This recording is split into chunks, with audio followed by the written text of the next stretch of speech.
Saya ulangi lagi. Assalamualaikum warahmatullahi wabarakatuh. Waalaikumsalam warahmatullahi wabarakatuh. Alhamdulillah kita bisa bertemu kembali di pagi hari ini setelah mungkin beberapa kali terpaksa kita tunda. Mohon maaf karena pekan lalu saya berhalangan. Jadi insya Allah saya masih utang satu pertemuan lagi dan satu video. Untuk hari ini materi kita adalah tentang pertumbuhan dan perkembangan bakteri, virus, dan fungi. Ya. Meskipun di RPS mungkin hanya tercantum bakteri, tapi akan saya tambahkan informasi tentang bakteri, virus, dan fungi supaya lebih lengkap dan lebih jelas. Sebelumnya, apakah suara saya terdengar dengan jelas? Jelas, Bapak. Jelas, Bapak. Baik, alhamdulillah. Baik, kita mulai materi kita. Yang teman-teman lihat di video pembuka ini, jadi ini adalah tampilan bagaimana kalau kita menumbuhkan sebuah bakteri atau sekelompok bakteri di dalam laboratorium. Jadi kita bisa menumbuhkan bakteri itu di dalam sebuah media, biasanya media agar ya. Jadi media ini media agar. Kemudian yang terlihat di video kali ini adalah seorang peneliti memindahkan atau mengambil sebagian koloni bakteri untuk kemudian diletakkan ke dalam media yang bersifat cair. Jadi ini untuk memindahkan ya. Jadi kalau mau memindahkan bakteri semacam ini atau untuk meremajakan supaya bakterinya tetap awet muda sehingga tetap aktivitasnya tetap baik, maka perlu dilakukan peremajaan. Maka yang barusan terlihat di gambar adalah bagaimana kita meremajakan sel bakteri dari kultur yang lama, dari medium yang lama nanti menuju medium yang baru. Sebelum kita mulai materi kita, tujuan daripada penelitian kuliah kita pada pagi hari ini adalah satu, yaitu untuk memahami tentang pertumbuhan atau fase-fase pertumbuhan pada bakteri, karena hidup kita ini sangat berkaitan erat dengan bakteri. Hampir tidak ada sisi kehidupan kita yang terlepas dari bakteri. Bahkan ketika kita tidur, ketika kita terdiam, ketika kita sedang makan, ketika kita sedang minum, semua itu melibatkan bakteri di tubuh kita. Tingkat di tubuh kita itu tidak saja di bagian luar tubuh kita, tapi juga di bagian dalam tubuh kita, baik itu dalam usus maupun di dalam aliran darah dan sebagainya. Sangat banyak sekali mikroba-mikroba, termasuk dalamnya adalah bakteri, berada di tubuh.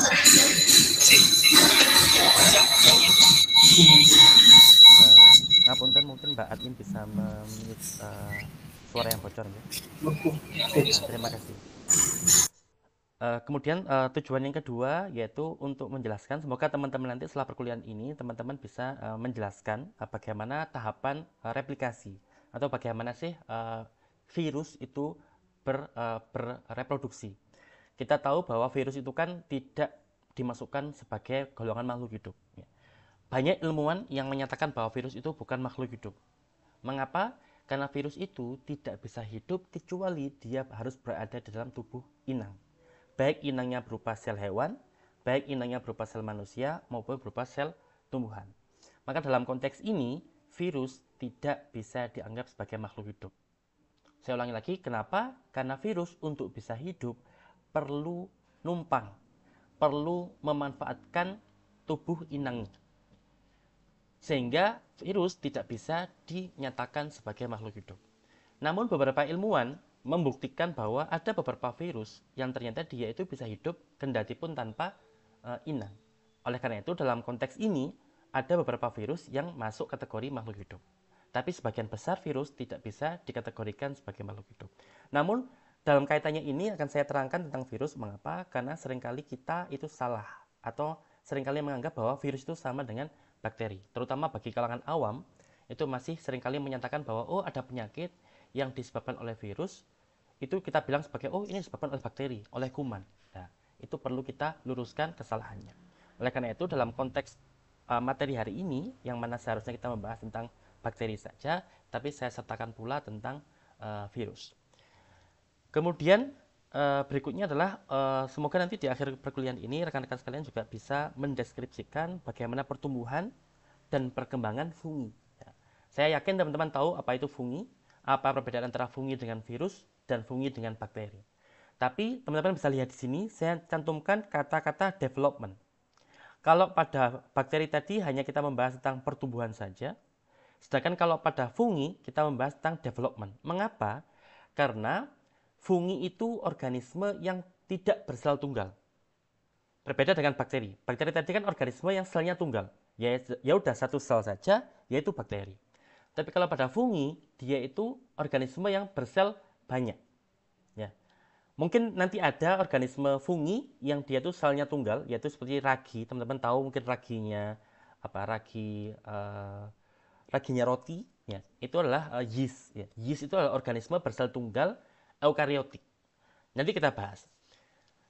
Tapi kebanyakan fungi itu adalah multiseluler, organisme yang terdiri atas selnya banyak. Nah, karena selnya banyak, nanti ada beberapa sel yang akan bertumbuh. Tumbuh itu yang membelah. Jadi tumbuh itu bertambah banyak. Tapi di sisi lain ada saatnya sel itu akan berkembang.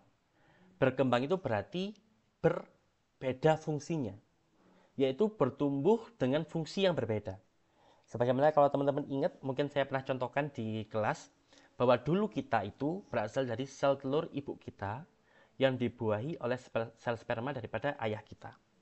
Sehingga dulu kita awalnya adalah satu sel, yaitu sel telur yang dibuahi oleh materi genetik sel sperma ayah kita. Jadi bukan sel sperma menyatu dengan sel telur, tidak.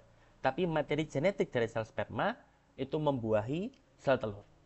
Nah, sel telur yang sudah dibuahi ini nanti akan berkembang, bertumbuh, membelah dari 1 menjadi 2, 2 menjadi 4, 4 menjadi 8, 8 menjadi 16, 16 menjadi 32, dan seterusnya, dan seterusnya. Ini terus namanya bertumbuh. Jadi semakin banyak jumlahnya. Tapi di sisi lain, akan ada masa di mana sel-sel yang bertumbuh tadi, yang semakin banyak tadi, akan mendapatkan sinyal untuk berkembang. Sehingga ada sel-sel kita yang berkembang terus nanti menjadi tangan. Ada sel yang terus bertumbuh dan berkembang menjadi usus. Ada sel-sel yang tumbuh dan berkembang menjadi sel-sel saraf. Nah, itu berkembang. Jadi berkembang berarti dia sudah memiliki fungsi baru. Sebagaimana kita mahasiswa, kita mungkin awalnya dulu hanya tumbuh. Semakin besar, semakin tinggi, ya. Tapi pada saatnya teman-teman harus berkembang. Yang tadinya mungkin hanya bisa membaca, sekarang sudah bisa membaca bahasa Inggris. Yang tadinya hanya bisa membaca bahasa Inggris, sekarang sudah bisa melengkapi, berkembang menjadi bisa speaking, bisa listening. Atau kemudian yang dulunya mungkin hanya bisa berjalan, kemudian berkembang bisa menjadi berlari. Tidak saja itu, ada beberapa di antara kita yang bisa berkembang dengan menjadi ahli sirkus. Yang tadinya kita berjalan hanya di dataran rendah atau di tanah lapang, kemudian ada beberapa di antara kita yang mengembangkan potensi dirinya untuk berjalan di atas seutas tali. Ya. Konteksnya sama-sama berjalan, tapi berkembang. Berkembangnya tadi, yang tadinya hanya berjalan di atas jalan, berjalan di tanah lapang, menjadi bisa berjalan di atas seutas tali. Bahkan ada di antara kita yang bisa berjalan di atas non-sewu, pecahan-pecahan kaca. Yang mungkin dengan latihan tenaga dalam, dengan latihan pernafasan, dan lain sebagainya, sehingga bisa membuat seseorang itu menjadi mampu menahan daya dari luar tubuhnya, sehingga bisa berjalan di atas pecahan kaca tanpa terluka. Ya. Itulah berkembang. Ya. Sehingga dalam konteks fungi, itu ada pembahasan yang kita namakan perkembangan. Berbeda dengan pada konteks bakteri yang bersel tunggal, sehingga pada bakteri kita fokusnya pada pertumbuhan saja.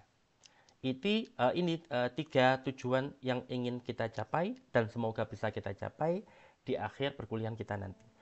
Dan mohon maaf, video ini saya rekam ya, jadi nanti akan saya unggah di YouTube sehingga rekan-rekan sekalian nanti bisa mengulang kembali seandainya ada hal-hal yang belum jelas. Kemudian pertama kita membahas tentang bakteri. Saya yakin rekan-rekan sekalian sudah memahami apa itu bakteri. Tapi tidak ada salahnya kalau kita sedikit mengulang kembali, mengingat kembali tentang apa itu definisi daripada bakteri. Ya. Sebelum itu teman-teman bisa lihat, ini adalah sebuah foto yang sangat luar biasa. Ini dibuat oleh seorang ibu, yang ibu itu juga seorang peneliti, yang mana ibu ini membuat media agar. Jadi teman-teman lihat, ini adalah yang transparan, ini media agar. Kemudian beliau kondisikan, setelah itu, setelah agarnya siap, ibu itu memanggil anaknya, putranya, untuk kemudian putranya yang baru bermain dari luar menempelkan tangannya di atas agar ini. Ya. Jadi anak si ibu tadi disuruh untuk menempelkan di atas agar ini, kemudian agar ini dimasukkan kembali, ditutup, kemudian dimasukkan ke dalam semacam penghangat, inkubator gitu ya, yang suhunya sekitar 30 derajat Celcius, seperti suhu tubuh kita. Jadi dimasukkan ke dalam inkubator, ditunggu selama 1 hari, 2 hari, kemudian muncullah tampilan semacam ini. Yang tadinya agar itu polos, bersih, bening gitu ya, tapi setelah beberapa saat, setelah diinkubasi, ternyata muncul tampilan semacam ini. Padahal sebelum ditempelkan tangan tadi, agar ini telah disterilisasi. Ya, agarnya sudah disterilisasi, jadi sudah dipastikan steril. Kemudian ditempelkan tangan anaknya yang baru bermain dari luar. Kemudian ditutup kembali agarnya, diinkubasi dalam inkubator selama beberapa saat. Kemudian sampai muncullah tampilan semacam ini. Jadi ini adalah tampilan mikroba-mikroba yang tadinya hidup atau berada di permukaan tangan anaknya. Di hari pertama tidak terlihat. Kenapa? Karena di hari pertama bisa jadi jumlahnya masih sangat sedikit. Ya. Tapi setelah diinkubasi dalam temperatur yang sangat ideal bagi pertumbuhan bakteri ini, ya, maka terlihatlah tampilan yang dengan mata kita saja langsung terlihat. Tidak perlu lagi menggunakan mikroskop. Mengapa? Karena dalam wujud semacam ini mereka sudah tidak lagi sendirian, tapi mereka sudah berada dalam satu koloni. Teman-teman lihat di sini ada seperti ini, satu lingkaran, satu koloni. Kemudian ada yang berwarna kuning, oranye, kuning, putih, dan sebagainya. Ada yang bentuknya melingkar semacam ini, ada yang bentuknya tidak melingkar semacam ini. Ya. Hal-hal ini merepresentasikan perbedaan bentuk, perbedaan ukuran, itu merepresentasikan jenis bakteri yang tumbuh. Ya. Jadi warna kuning, warna putih itu sudah hampir bisa dipastikan itu berbeda jenis bakterinya.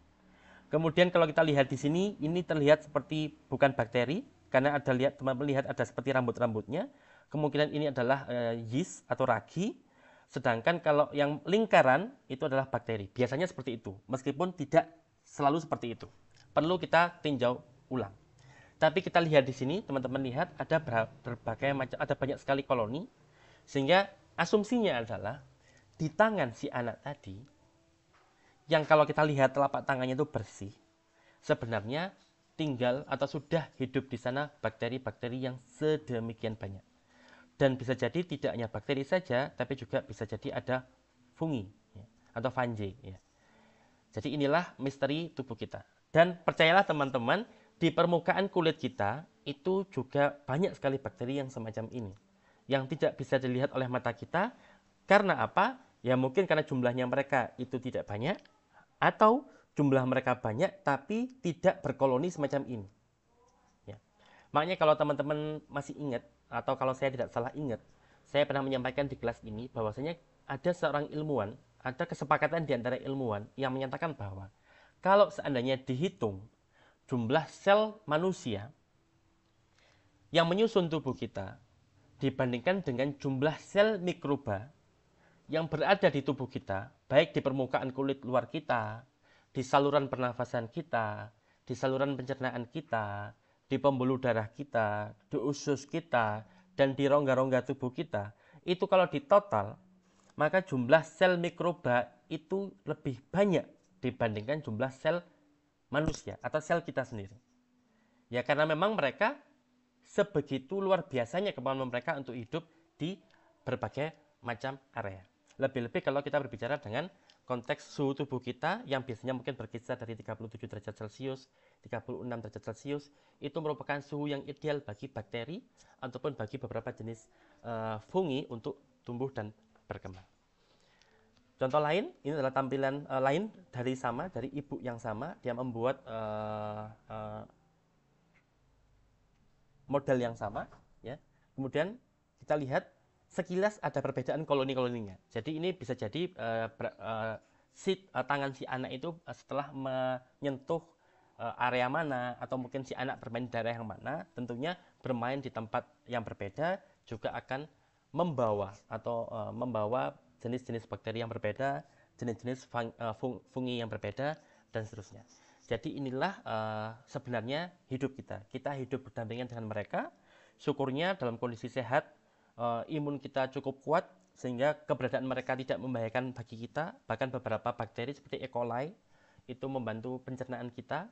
Tapi ketika kita sedang down, imun kita sedang down, sedang turun, maka beberapa di antara mereka yang tadinya baik-baik saja menjadi oportunis. Ya, mereka menjadi memanfaatkan kondisi ketika sistem pertahanan tubuh kita sedang turun, mereka tiba-tiba menjadi agen penyebab penyakit-penyakit tertentu seperti E. coli yang ketika kita sedang turun kondisi tubuh kita, maka tiba-tiba dia menyebabkan diare dan lain sebagainya. Ya, jadi inilah bakteri itu. Kita hidup dengan bakteri, kita hidup berdampingan dengan bakteri. Beberapa di antara mereka menguntungkan bagi kita, tapi pada kondisi tertentu mereka bisa jadi menjadi musuh kita yang harus kita kontrol pertumbuhan dan perkembangannya. Kemudian ini adalah tampilan bagaimana struktur daripada bakteri. Kita lihat bakteri sel tunggal dibuat animasinya menggunakan komputer. Jadi dia beberapa bakteri itu bergerak menggunakan seperti ini flagella ya. Ya. Jadi beginilah pergerakan daripada bakteri dan kita lihat dia bersel tunggal. Namun jangan menyepelekan karena seperti yang tadi saya sampaikan, bila mana sistem pertahanan tubuh kita memang sedang rendah, kita sedang kecapean mungkin, atau kita mungkin sedang stres, bisa jadi mereka inilah yang menyebabkan penyakit yang sangat sulit disembuhkan. Ya. Tapi lagi-lagi kita harus bersyukur setiap saat bahwa selama kita sehat, maka keberadaan mereka itu justru menguntungkan bagi kita. Ya. Bakteri itu apa? Ya, sudah kita bahas panjang lebar tadi, bakteri merupakan single cell, yaitu sel yang bersel tunggal. Yaitu organisme bersel tunggal. Organisme yang terdiri atas satu sel. Berbeda dengan kita manusia, kita merupakan organisme multiseluler, yaitu organisme yang tersusun atas banyak sel. Kita punya sel tulang, kita punya sel kulit, kita punya sel lemak, kita punya sel saraf, kita punya sel otot, ya. Kita bahkan punya sel tulang rawan, kita punya sel tulang keras, ya. Ada banyak sekali sel yang menyusun tubuh kita sehingga kita sebagai manusia merupakan organisme atau makhluk hidup yang terdiri atas sel banyak atau multiseluler. Sedangkan bakteri itu adalah organisme yang tubuhnya itu ya sel itu sendiri, ya bersel tunggal. Ya. Dan dengan sel tunggal itu sudah cukup bagi dia untuk hidup dan bertumbuh. Buktinya sampai detik ini kita masih bisa menemui banyak sekali bakteri di sekitar kita. Ya. Ya mungkin kalau teman-teman nanti ada waktu luang, teman-teman bisa membuat eksperimen semacam ini. Ya mungkin perlu dibuat penyesuaian. Kalau teman-teman menggunakan rumah, berarti teman-teman harus membuat inkubator buatan. Ya mungkin bisa dengan membuat lampu yang banyak. Ya seperti kalau kita punya adik bayi yang lahir prematur, maka di rumah itu biasanya dibuatkan semacam inkubator buatan. Ya mungkin bisa dibuat seperti itu dengan suhu yang bisa diatur sedemikian rupa sehingga mencapai 37 derajat Celcius. Maka teman-teman pun juga bisa menggunakan eksperimen semacam ini. Untuk pembuatan agar sendiri juga mudah, kita bisa menemukan ingredients atau komposisinya di internet, tinggal nanti kita sesuaikan.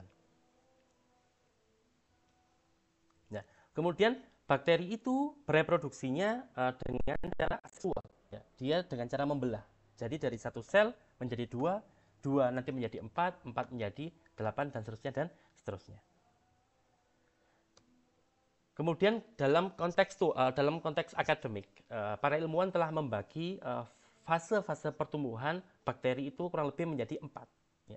Teman-teman lihat di sini ada fase lag, kemudian atau fase adaptasi, kemudian ada fase eksponensial atau fase log, ya, kemudian ada fase stationary, ya, kemudian ada fase kematian. Ya. Jadi ada 4 fase minimal. Penjelasannya sebagai berikut. Lag fase atau fase lag atau fase adaptasi merupakan periode adaptasi bakteri. Bayangkan teman-teman ada seperti ini. Ya, teman-teman punya cawan Petri. Ini cawan Petri ya, atau Petri dish. Ya, seperti gambarannya gimana ya? Mungkin saya bisa tunjukkan.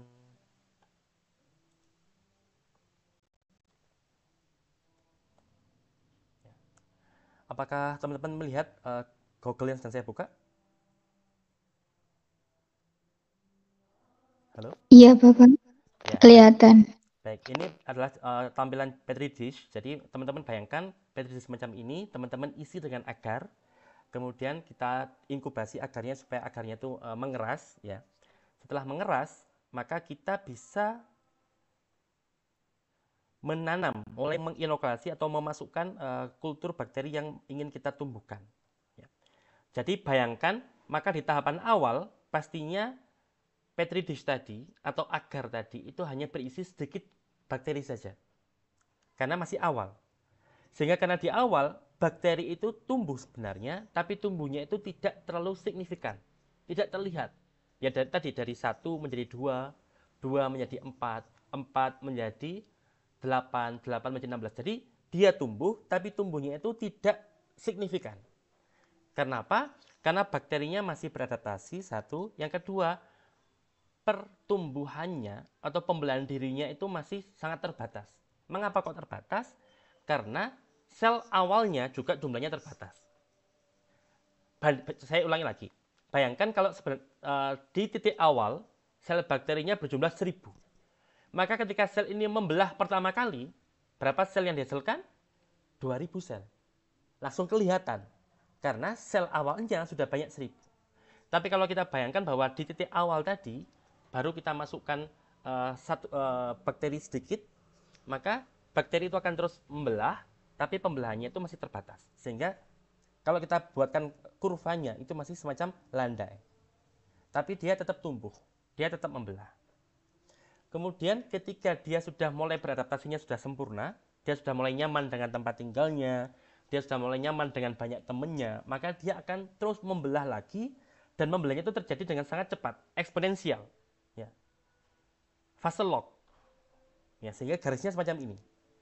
Seperti tadi, dari 1 menjadi 2, 2 menjadi 4, 4 menjadi 8, 8 menjadi 16, 16 menjadi 32. Itu masih di fase yang pertama tadi, fase lag. Tapi ketika nanti sudah mencapai misalkan 1000, 1000 menjadi 2000, 2000 menjadi 4000, 4000 menjadi 8000, itu sudah mulai masuk fase eksponensial. Pertambahannya itu eksponensial. Kalau diamati itu sangat signifikan perbedaannya. Ya.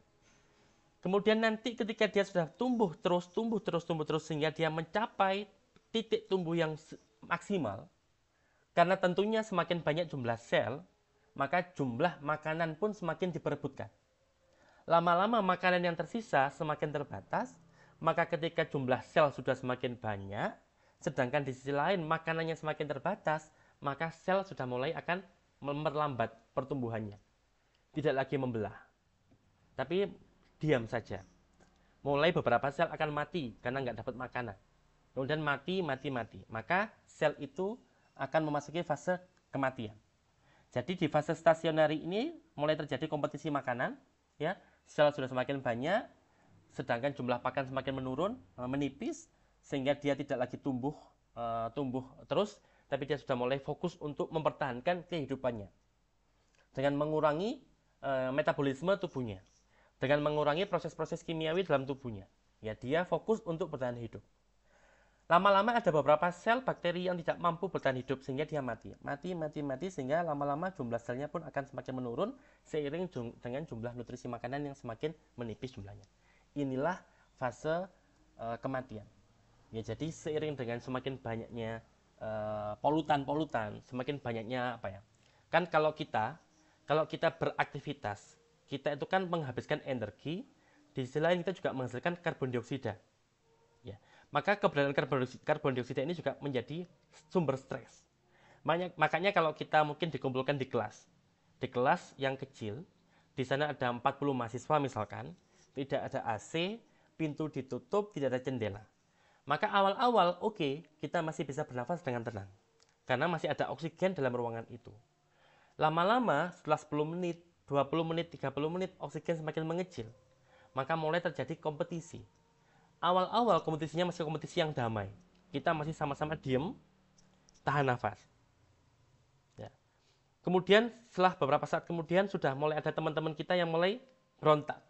Dia udah mulai nggak tahan, nggak bisa nafas, maka dia akan mulai berlari untuk mendekati ke arah pintu yang dikunci. Lama-lama jumlah mahasiswa yang mulai berontak semacam ini akan semakin banyak. Dan lama-lama tentunya akan semakin banyak yang tidak bisa bernafas, semakin banyak yang bergerak, semakin banyak yang bernafas, maka naudzubillah min dzalik, kalau tidak segera dibuka pintunya, bisa jadi akan berujung pada kematian karena kehabisan oksigen. Hal yang sama juga berlaku pada sel bakteri yang kita tumbuhkan di dalam laboratorium. Sehingga secara garis besar, tahapan-tahapan pertumbuhan bakteri itu bisa dibagi menjadi 4, yaitu fase lag atau fase adaptasi, kemudian yang kedua fase eksponensial atau fase log, kemudian fase yang ketiga fase stationary, kemudian fase yang keempat itu fase kematian. Ya, sampai di sini apakah ada pertanyaan? Monggo.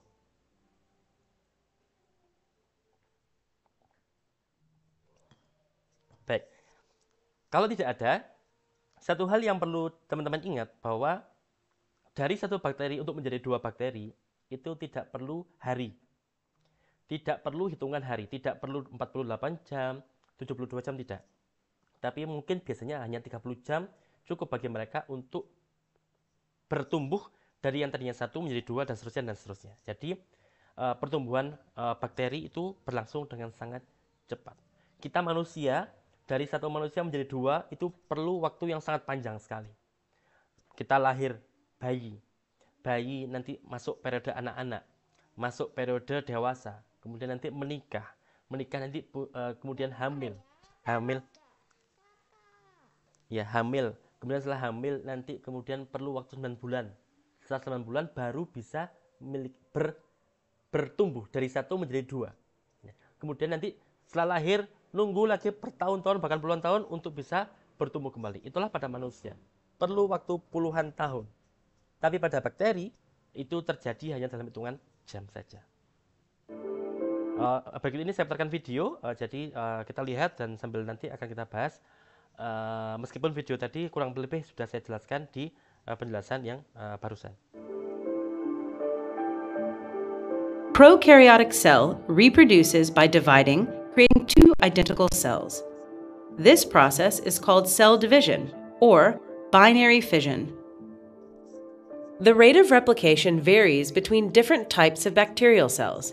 E. coli cells are preferred for laboratory experiments because they divide in a matter of minutes. In nature, bacterial cells grow in a variety of settings. In a laboratory, bacterial cells are typically grown either on a solid medium called agar or in liquid broth.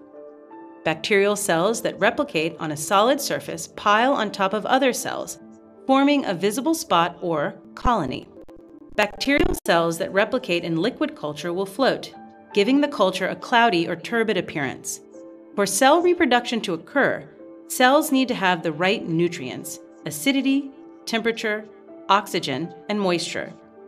These conditions are easily controlled in a lab, making bacteria a popular choice for large-scale protein production. For example, E. coli are used to produce large amounts of insulin for diabetic patients. Bacterial population growth occurs in 4 stages. Progression through these stages is regulated by the availability of space and nutrients in the environment. The first stage is known as the lag phase because, although the cells are dividing quickly, the number of cells is still small. If an initial E. coli cell culture started with 1 cell, after 2.5 hours of growth, there would be more than 500 cells. Growth during the lag phase is slow because of the low number of bacterial cells replicating and the time needed for bacteria to synthesize the proteins needed for replication. After about the 10th generation, the cells go through exponential growth. The population begins to increase rapidly as each round of cell division adds thousands or millions of cells to the population. There are finite amounts of life-sustaining nutrients and space available in the culture medium. When these resources are depleted, the rate of cell division slows dramatically. Cell division continues to decline until the rate of cell growth equals the rate of cell death. This growth equilibrium is called the stationary phase. After a period of time in the stationary phase, the cells will use up all available resources, causing cells to die at a rapid, steady pace, signaling the death phase. When scientists use bacterial cells to produce proteins, they allow the cells to grow through the exponential phase to maximize the number of cells produced. Just before this stationary phase, the cells will be induced, meaning a chemical is added to the growth medium to force the cells to produce the protein of interest. The chemical is often a specific nutrient or small molecule that regulates the promoter for the gene of interest. This is done just before the stationary phase, so the cells will devote most of the cellular resources to producing the protein of interest rather than continuing to divide. By understanding the process of binary fission and phases of culture growth, scientists have harnessed bacterial cells as protein production factories and made them a common tool in research and industrial labs.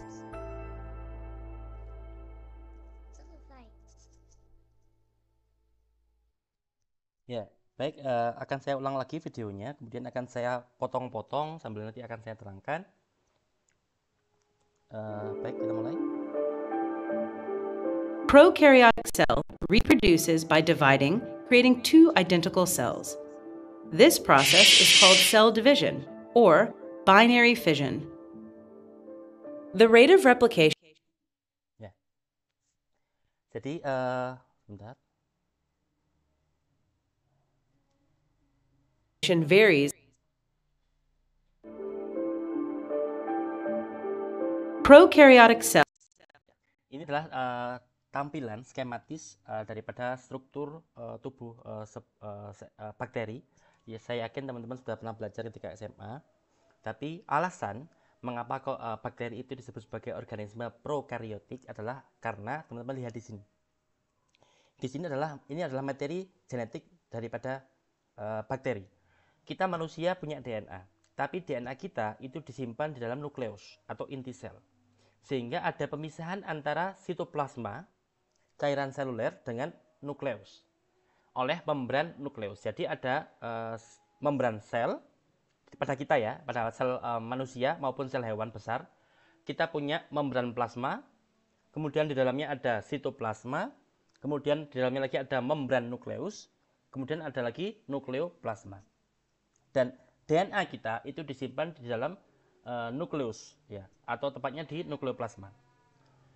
Tapi kalau pada organisme prokaryotik seperti bakteri, DNA itu dibuat semacam ini. Tidak ada nukleus pada bakteri. Sehingga tidak ada membran nukleus pada bakteri. Sehingga pada bakteri itu langsung DNA-nya berada di sitoplasmanya dia. Oleh karena itu, struktur yang semacam inilah yang membuat bakteri itu disebut sebagai organisme prokaryotik. Ya. Kemudian yang kedua, oleh karena itu organisme prokaryotik ini ya, mampu membelah dengan sangat cepat. Teman-teman lihat di sini adalah proses pembelahan dari satu bakteri menjadi dua, ya, satu menjadi dua, dan berlangsung dengan sangat cepat. Teman-teman lihat bahwa contohnya bakteri E. coli. Bakteri E. coli itu berkembangnya, itu membelahnya itu hanya butuh waktu 30 menit saja. Jadi untuk menjadi dua dari satu sel, satu menjadi dua, itu hanya perlu waktu sekitar 30 menit saja. Sehingga tidak heran di penelitian-penelitian kita, misalkan di lab-lab biologi, itu seringkali kita menggunakan bakteri, karena bakteri itu tumbuhnya sangat cepat. Bayangkan kalau kita harus meneliti sebuah, mohon maaf, izin minum dulu.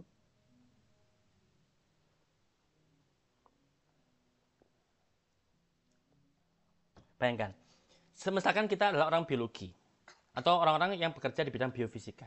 Kita ingin mempelajari sebuah proses biologi pada manusia. Bayangkan, manusia itu umurnya puluhan tahun. Maka untuk mempelajari sebuah proses itu diperlukan waktu yang puluhan tahun juga. Sehingga penelitian pada manusia itu memang bisa dilakukan, tapi tentunya sulit dan juga mahal. Sehingga kalau orang-orang atau yang bekerja di laboratorium itu cenderung menggunakan model-model lain selain manusia, semacam sel, semacam bakteri, atau bahkan mungkin nanti juga ada fungi. Ya. Intinya kita belajar dari makhluk hidup lain yang nanti temuannya itu bisa jadi kita generalisir untuk manusia. Pada banyak kasus, strategi semacam ini berhasil. Tapi pada beberapa kasus strategi semacam ini tidak berhasil. Ya, sehingga perlu pertimbangan yang akurat. kapan kita harus menggunakan model bakteri, kapan kita harus menggunakan model sel hewan, kapan kita harus menggunakan model yang lain, atau bahkan kapan kita harus menggunakan manusia sebagai objek penelitian kita.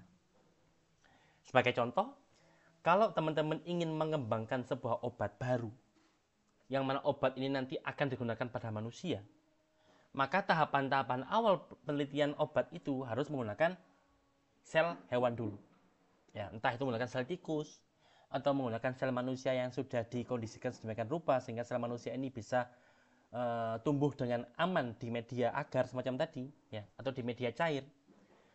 Tapi nanti lama-lama perlu kita ujikan juga pada manusia. Itu yang disebut sebagai uji klinis atau clinical trial. Ya, jadi uji klinis pada manusia itu boleh dilakukan kalau obat itu sudah diuji pada hewan dan terbukti aman.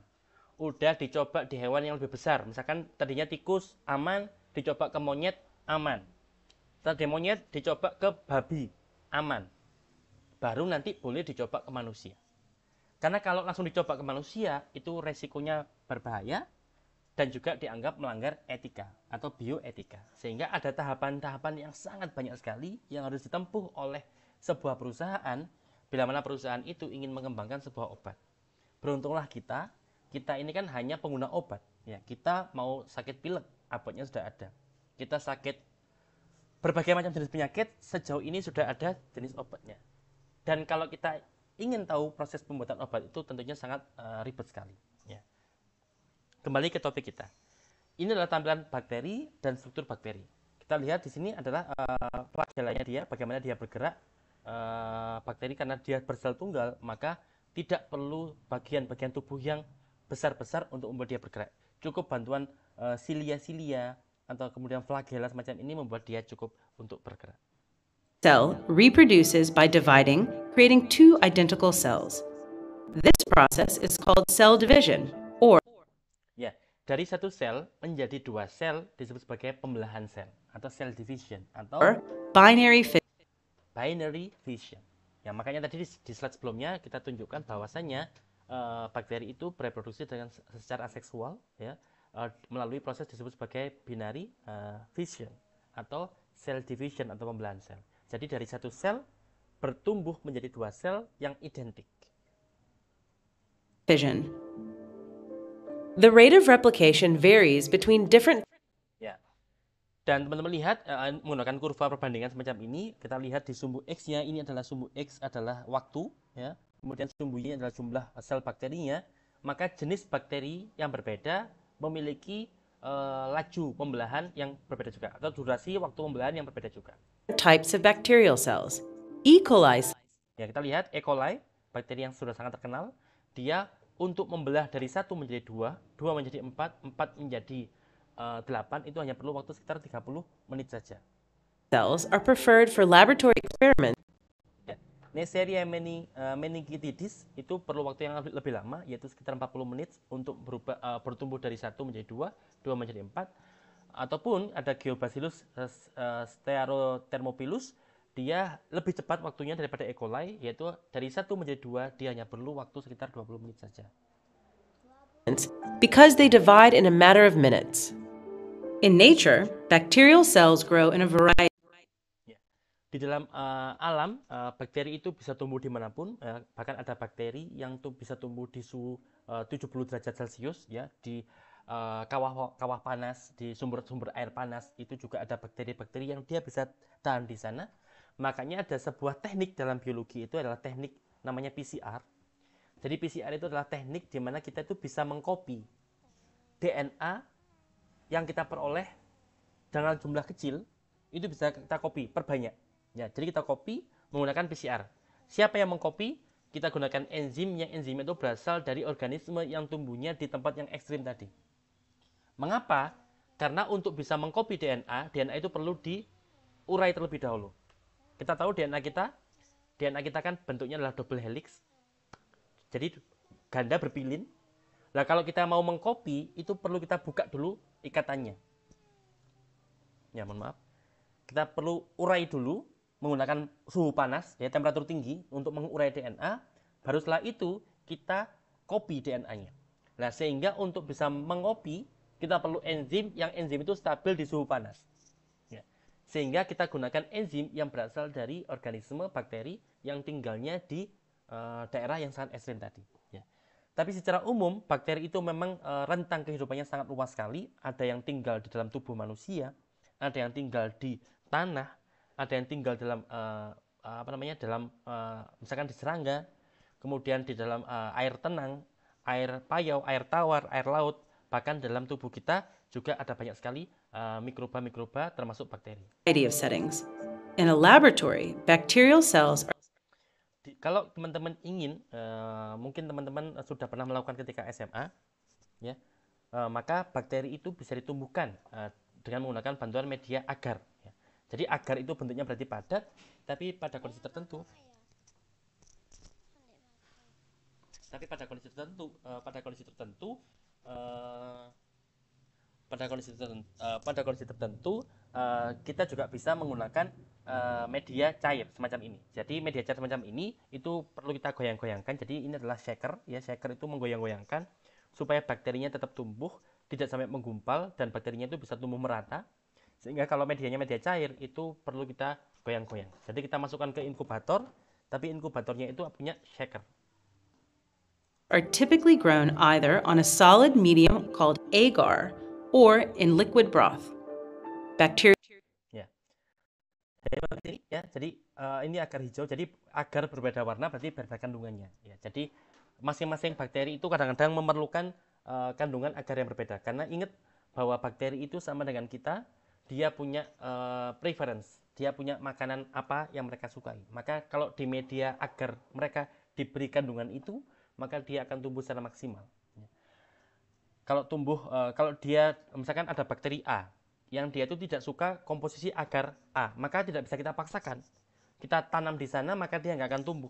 Meskipun kita inkubasi secara lama sekali, dia nggak akan tumbuh karena ya lagi-lagi dia hanya bisa tumbuh kalau ada nutrisi yang cocok bagi dia. Kalau tumbuh maka akan muncul lingkaran-lingkaran semacam ini.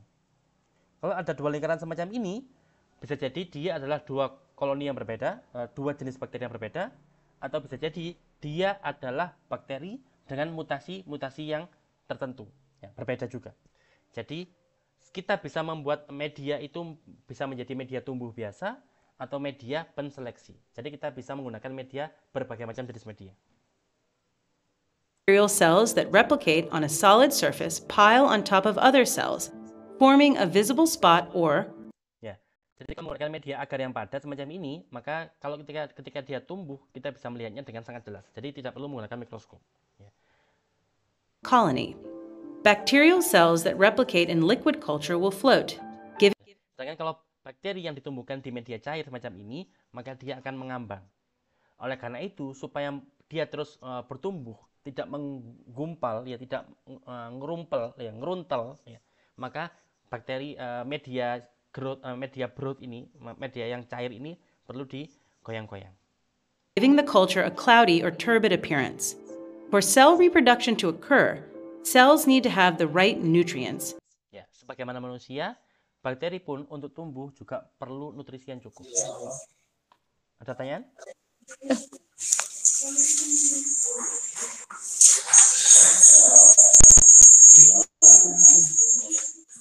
Ya, jadi nutrisi pun perlu cukup. Makanya teman-teman tadi ingat ketika ada fase-fase pertumbuhan bakteri, fase awal atau fase lag, fase adaptasi, maka dia akan tumbuh.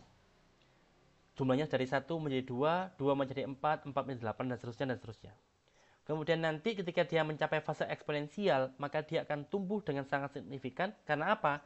Nutrisi masih banyak, kemudian jumlah selnya juga mulai banyak, sehingga ketika dia membelah, jumlahnya pun akan semakin banyak. Dari 1000 menjadi 2000, 10.000 menjadi 20.000, 20.000 menjadi 40.000. Jadi banyak sekali. Sehingga kalau kita lihat pakai mata kita akan terlihat bahwa oh, ini bakterinya sedang bertumbuh, sedang membelah. Tapi ketika nanti dia mencapai jumlah yang maksimal, dan di saat itu juga jumlah nutrisinya maksimal, maka dia akan mulai stop pertumbuhannya. Oke, sekarang makanannya tinggal terbatas. Gimana caranya aku bisa bertahan hidup? Berarti aku nggak perlu lagi menambah jumlah sel. Maka sel akan fokus pada mempertahankan kehidupannya dengan tanpa menambah jumlahnya. Lama-lama, komposisi seimbang semacam ini akan mulai bergeser, di mana jumlah nutrisinya akan semakin berkurang, jumlah selnya masih tetap lebih banyak. Sehingga lama-lama sel akan mati. Satu, semakin mati. Lama-lama nutrisi semakin habis dan sel pun jumlahnya juga akan semakin sedikit. Fase akhir tadi. Karena apa? Sel tumbuh perlu nutrisi. Acidity. Sel tumbuh pun juga perlu keasaman. Beberapa sel tumbuh ideal ketika pH-nya asam. Beberapa sel akan tumbuh ideal ketika pH medianya adalah basa. Beberapa sel bakteri akan tumbuh maksimal ketika pH medianya adalah pH netral atau 7. Sangat bergantung pada pH. Temperature. Temperatur tentu, bahkan ada beberapa organisme itu yang ketika nanti di suhu, misalkan suhu 30 derajat, dia bentuknya akan seperti ini. Tapi di suhu 37 derajat atau seperti suhu manusia, dia akan berbentuk semacam ini, bentuknya lain, dan sifatnya pun menjadi lain. Yang tadinya dia tidak berbahaya bagi manusia, ketika dia berada di suhu 37 derajat, dia akan berbahaya bagi manusia. Dia akan punya efek patogen.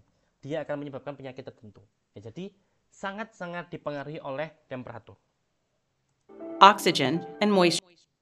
Oksigen, iya.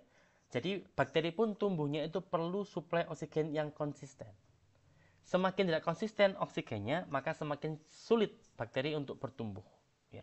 Sehingga untuk tumbuh tidak saja perlu nutrisi, tapi juga perlu keasaman atau pH, perlu temperatur yang pas, kemudian perlu oksigen dengan kadar yang cukup, dan juga perlu kelembapan. Maka kelima faktor ini merupakan faktor-faktor yang sangat mempengaruhi pertumbuhan daripada sel-sel bakteri. These conditions are easily controlled in a lab, making bacteria a popular choice for large-scale protein production. For example, E. coli are used to produce large amounts. Ya. Banyak sekali kegunaan bakteri. Ya, bakteri itu intinya bakteri itu kebanyakan bakteri yang ada di tubuh kita itu baik. Ya, makanya kalau teman-teman ingat iklannya, ada iklan sebuah minuman minuman susu ya, bahwa susu ini mengandung bakteri baik, maka memang ada bakteri baik itu ya. Karena faktanya tubuh kita yang jumlahnya didominasi oleh sel-sel mikroba sebenarnya, tapi toh kebanyakan hari-hari kita lewati dalam kondisi sehat ya. Dalam 1 tahun mungkin kita pernah sakit hanya beberapa hari saja. Sebagian besar dalam tahunan itu kita sehat. Artinya apa? Artinya kita hidup dengan bakteri itu tidak masalah, tidak berbahaya. Menjadi berbahaya ketika kita mungkin tiba-tiba suhu tubuh kondisi tubuh kita turun. Ketika kondisi tubuh kita turun, maka bakteri yang tadinya baik bahkan membantu kehidupan kita, dia berbalik menjadi berbahaya. Termasuk E. coli ya. E. coli yang merupakan contoh bakteri yang paling sering digunakan sebagai contoh, merupakan bakteri yang dalam kondisi sehat, dalam kondisi tubuh kita sehat, dia membantu pencernaan kita. Tapi pada kondisi tertentu, dia akan menjadi sumber penyakit, akan menjadi faktor penyebab penyakit tertentu. Ketika kita stres, kita terlalu capek, ketika kita mungkin flu dan sebagainya. Ya. Tapi di sisi lain, bakteri juga bisa kita gunakan sebagai mesin. Teman-teman tentu ingat apa itu insulin. Insulin ini hormon. Yang hormon ini itu di tubuh kita punya. Secara alamiah tubuh kita punya. Manusia itu punya organ namanya pankreas. Ya, kalau teman-teman sekarang bayangkan, teman-teman sekarang misalkan duduk, maka sekarang coba pegang perut bagian kiri teman-teman. Ya. Maka perut kiri teman-teman itulah di sanalah tempat di mana pankreas itu berada. Ya. Jadi pankreas itu letaknya berada di bawahnya lambung, ya. Jadi lambung itu nanti di bawahnya ada pankreas itu kecil. Dan pankreas ini terdapat sel namanya sel beta pankreas. Sel beta pankreas itu adalah sel yang berfungsi untuk memproduksi hormon insulin. Kapan hormon insulin itu dihasilkan? Hormon insulin ini adalah hormon yang diproduksi oleh tubuh kita ketika kadar gula darah atau glukosa darah kita sedang tinggi. Jadi, ketika kadar glukosa darah kita sedang tinggi, hormon insulin ini akan dihasilkan, akan diproduksi, dan akan dilepaskan oleh sel beta pankreas menuju aliran darah. Jadi, saya ulangi lagi, ketika kadar glukosa darah tubuh kita sedang tinggi, naik, maka tubuh kita akan merespon dengan memerintahkan, hei, sel beta pankreas, segera produksi insulin, dan kemudian lepaskan insulin itu menuju aliran darah. Apa fungsi insulin? Fungsi insulin ini adalah untuk memberitahukan kepada sel-sel lain yang sedang butuh gula darah agar segera mengambil gula dari darah untuk kemudian dimasukkan ke dalam sel-sel itu. Contohnya sel yang paling sering butuh gula, kan gula itu kan sumber energi. Maka ada beberapa jenis sel yang paling rakus atau paling sering makan gula, yaitu sel otak dan juga sel otot. Karena meskipun kita diam seperti sekarang ini, teman-teman diam, ya, percayalah teman-teman sekarang itu diam, tapi sel-sel otak kalian itu sedang bekerja, karena ketika dengan mendengarkan perkuliahan ini, maka sel otak itu bekerja, maka secara otomatis karena dia bekerja, dia butuh suplai nutrisi. Maka hormon insulin ini akan berfungsi sebagai pembawa pesan, jadi dilepaskan oleh pankreas, masuk pembuluh darah, dikirim menuju otak. Sampai di otak akan ditangkap oleh sel-sel otak. Ketika sel otak menangkap insulin itu, akan membuat mereka tahu bahwa oh, insulinnya datang. Berarti sekarang ini kadar glukosa atau kadar gula darah sedang tinggi. Berarti aku, sel otak, harus cepat-cepat mengambil gula darah mumpung masih ada. Ya. Sehingga saat itu juga sel otak akan segera merespon, kemudian dia akan menyerap glukosa darah, sehingga diserap terus, sehingga lama-lama kadar glukosa dalam darah akan berkurang, lama-lama mencapai tahapan normal atau level normal. Jadi inilah fungsi insulin dalam orang sehat. Tapi sayangnya ada orang yang tidak sehat, yang sakit. Sakitnya sakit misalkan contoh diabetes. Yang sakit orang diabetes ini adalah sakit yang bisa jadi sejak lahir dia itu tidak punya sel yang namanya sel beta pankreas. Ingat, sel beta pankreas itu adalah sel yang tugasnya adalah untuk memproduksi insulin. Jadi ada beberapa orang yang sejak kecil, sejak lahir, dia tidak memiliki sel ini. Mengapa kau tidak memiliki sel ini? Karena ternyata sel ini diserang oleh sel imunnya dia. Jadi sel imun seseorang itu yang seharusnya melindungi tubuh seseorang itu dari pengaruh bahaya bakteri maupun virus, tapi ternyata justru menganggap sel beta pankreas sebagai ancaman. Sehingga sel beta pankreas itu dihancurkan oleh sel imunnya dia. Akibatnya apa? Akibatnya sel beta pankreasnya hancur, sehingga seseorang itu tidak memiliki sel yang memproduksi insulin. Lah orang-orang semacam ini disebut menderita penyakit diabetes mellitus tipe 1. Yaitu orang yang sejak lahir sudah tidak memiliki sel beta pankreas gara-gara sel beta pankreasnya dihancurkan oleh sel imun tubuhnya sendiri. Lah orang semacam ini itu harus suntik insulin, teman-teman. Ya. Jadi setiap menjelang makan, karena setiap kali setiap selesai makan, gula darah pasti akan naik. Karena gula darah kita akan makan karbohidrat itu polisakarida. Setelah masuk mulut kita, polisakarida akan dipecah menjadi disakarida. Lebih sederhana lagi. Dan lama-lama glukosa akan meningkatkan kadar gula darah. Itulah proses pemecahan makanan. Bagi orang-orang yang mengalami diabetes mellitus tipe 1, sebelum dia makan, maka dia harus suntik insulin dulu. Supaya apa? Supaya ketika dia makan, kadar gula darahnya tidak sampai tinggi banget. Karena kalau sampai tinggi banget dan dalam waktu yang cukup lama, ya maka akan berbahaya. Sehingga orang yang mengalami diabetes tipe 1 harus suntik insulin sebelum makan. Dan sepanjang hidupnya, orang-orang semacam ini akan bergantung pada insulin. Lah, insulin ini kan sulit diperoleh. Gak mungkin insulin ini diambil dari tubuh orang lain, gak mungkin. Nah, sehingga untuk memenuhi kebutuhan insulin bagi pasien-pasien diabetes, itu dibuatlah hormon insulin itu di dalam bakteri. Jadi bakteri ini ditumbuhkan sampai banyak, setelah banyak baru dia diperintahkan ya atau dikondisikan atau disetting untuk dia memproduksi insulin. Karena bakterinya banyak, maka insulin yang dihasilkan pun juga akan banyak. Nah, nanti dipanen insulinnya. Nah, itulah contoh bioteknologi. Jadi insulin yang nantinya diberikan kepada manusia ternyata dibuatnya di mana? Di dalam tubuh bakteri.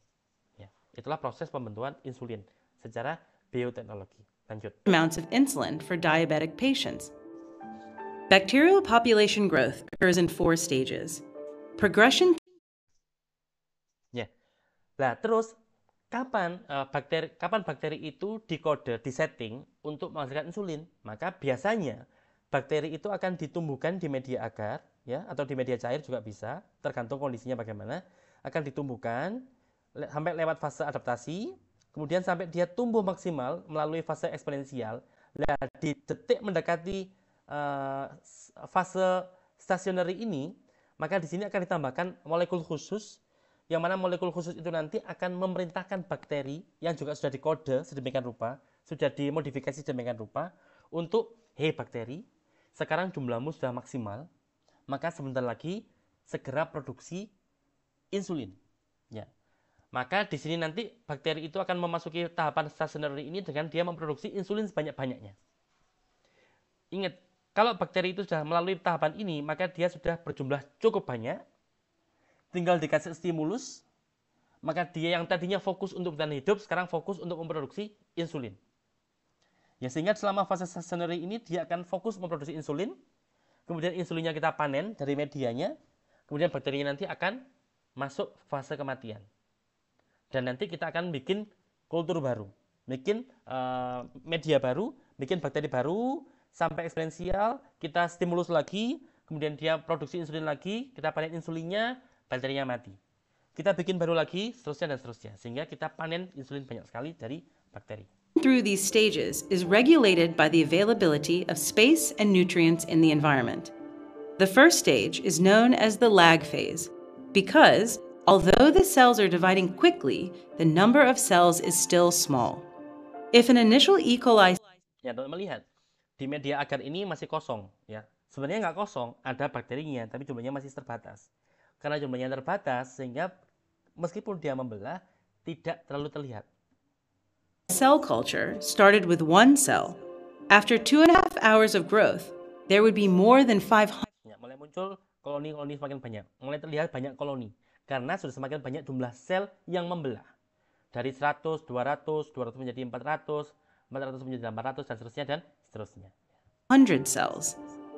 Masa Growth fase during the eksponensial, maka pertambahannya akan semakin terlihat. lag phase is slow because of the low number of bacterial cells replicating and the time needed for bacteria to synthesize the proteins needed. Kalau ada pertanyaan langsung di unmute saja ya, karena saya tidak melihat layar. Jadi tolong di unmute dan langsung sampaikan pertanyaannya. Ya. Saya barusan mendengar ada notifikasi. Apakah ada pertanyaan?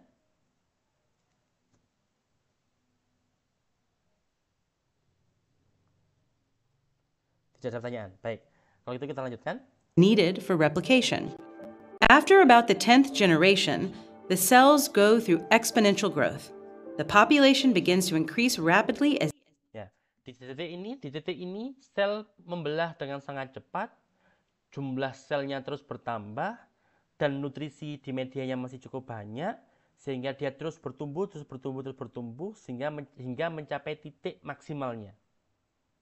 as each round of cell division adds thousands or millions of cells to the population. There are finite amounts of life-sustaining nutrients and space available in the culture. Sampai dia mencapai titik maksimalnya dia, dan di saat yang sama nutrisi masih bisa mengatasi atau masih bisa mengimbangi jumlah itu, maka bakteri ini akan berada di fase stasioner.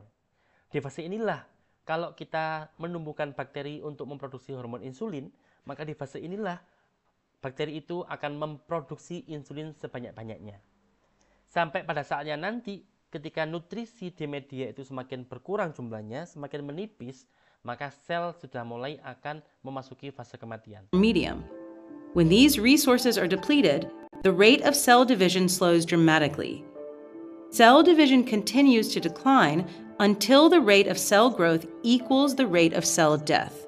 This growth equilibrium is called the stationary phase. After a period of time in the stationary phase, the cells will use up all available resources, causing cells to die at a rapid, steady pace, signaling the death phase.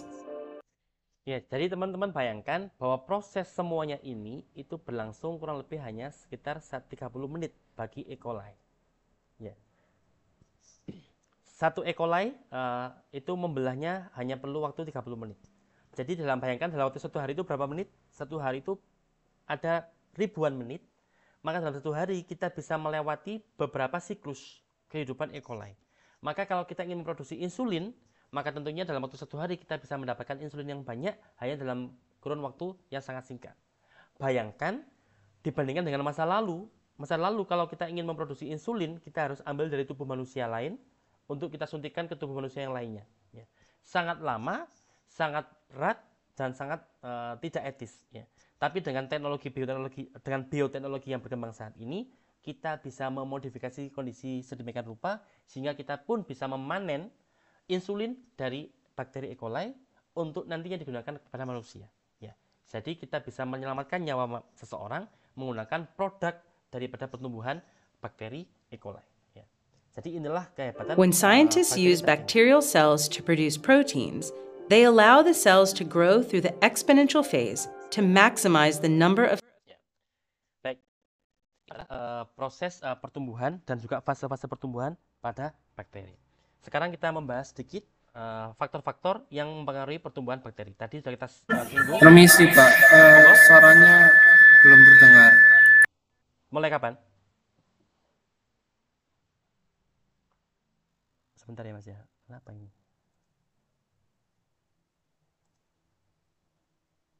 Mulai kapan belum terdengarnya? Halo, apakah sudah terdengar?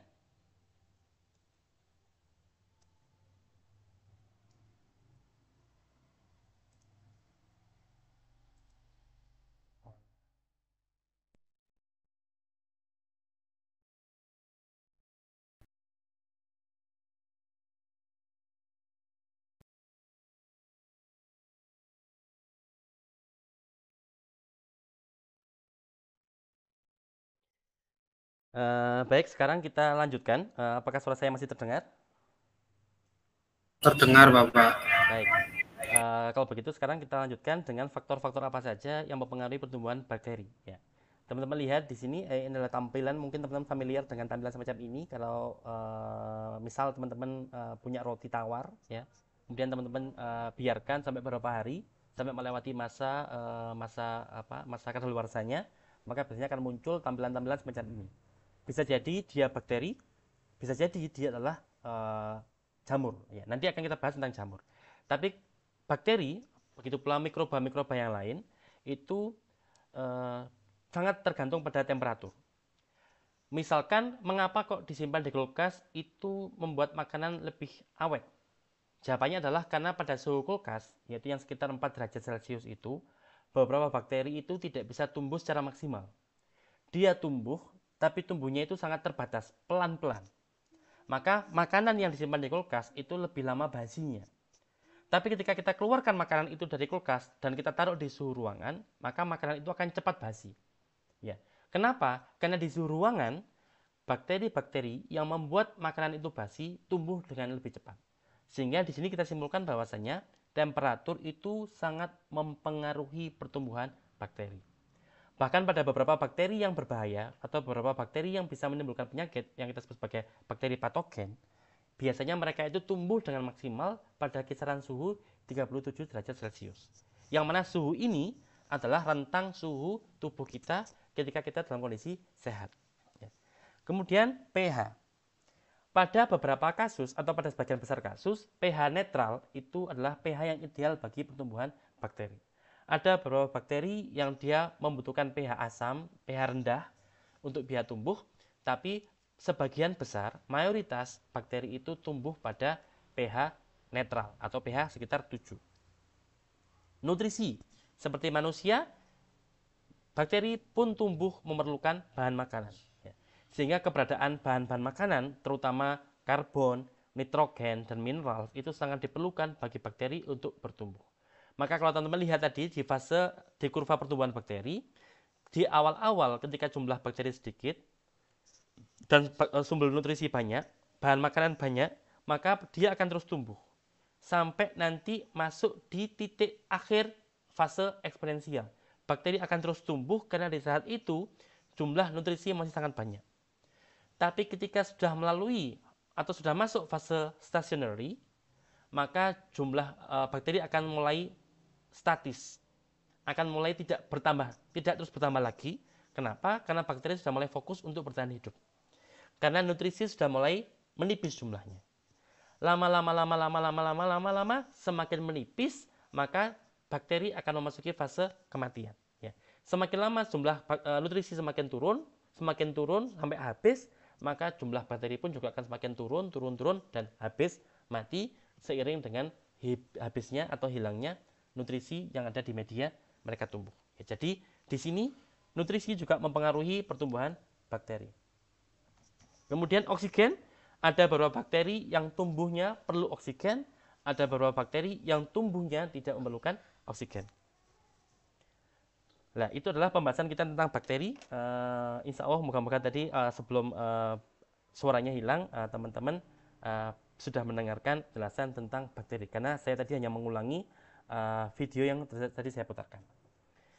Kemudian berikutnya adalah virus. Dan saya juga yakin teman-teman juga sudah memahami sebenarnya tentang virus, tapi tidak ada ruginya kita mengulangi kembali pembahasan tentang virus.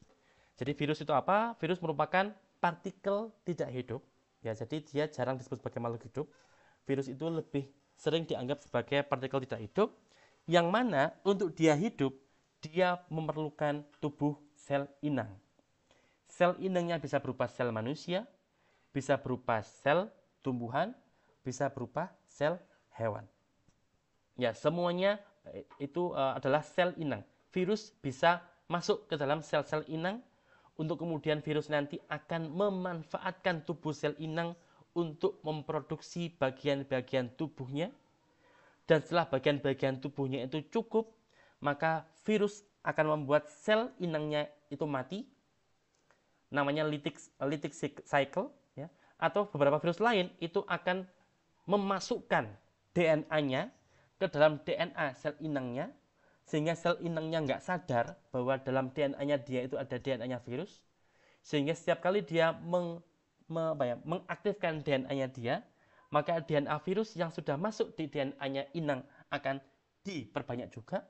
Lama-lama lama-lama virus akan semakin banyak komponennya, dan lama-lama ketika sudah cukup, maka virus akan muncul dan tiba-tiba banyak. Ya, itu nanti akan kita bahas siklusnya. Jadi virus itu bukan makhluk hidup, virus itu merupakan partikel tidak hidup, tapi dia bisa hidup ketika dia berada di dalam tubuh sel inangnya. Dan sel inangnya bisa berupa sel hewan, bisa berupa sel tumbuhan, bisa berupa sel bakteri. Virus merupakan patogen aselular. Ya, virus itu disebut patogen karena virus itu banyak sekali yang bisa menimbulkan penyakit pada inangnya, baik pada manusia, baik pada hewan, baik pada tumbuhan. Ya. Bahkan dia juga bisa menginfeksi protozoa. Ya, jadi dia bisa menginfeksi makhluk hidup apapun. Ya, itulah virus. Nah, kemudian ada beberapa virus yang mampu menginfeksi bakteri. Nah, virus jenis ini disebut sebagai bacteriophage. Ya, ini mohon maaf, ini ada kesalahan. Ada typo.